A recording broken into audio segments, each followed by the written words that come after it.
گا۔ اور اسی طرح سید اعلیٰ حضرت نے فرمایا کہ من صلی الفریضۃ منفردا لیس له ان يدخل فی جماعت الوتر لا مع هذا الامام ولا مع غیرہ۔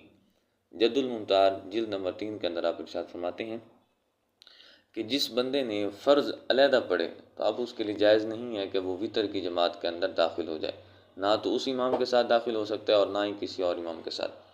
تو لہٰذا یہ حقیقت ہے۔ اور پھر سید اعلیٰ حضرت رحمۃ اللہ علیہ نے فرمایا کہ جن حضرات نے جواز کی بات کی ہے، یعنی جنہوں نے کہا کہ اگر فرض بغیر جماعت کے پڑھے اور اب وطر کے اندر داخل ہو سکتا ہے، تو فرماتے ہیں ان سے سہو ہوا۔ فرمایا کہ سید اعلیٰ فرماتے ہیں کہ وما وقع فی منہیت الدر الفرید وغیرہ، تو آپ نے ارشاد فرمایا کہ ان سے یہ سہو واقع ہوا ہے۔ تو اس وجہ سے آپ تمام حضرات سے گزارش ہے کہ اگر کوئی بندہ اس طرح کرتا ہے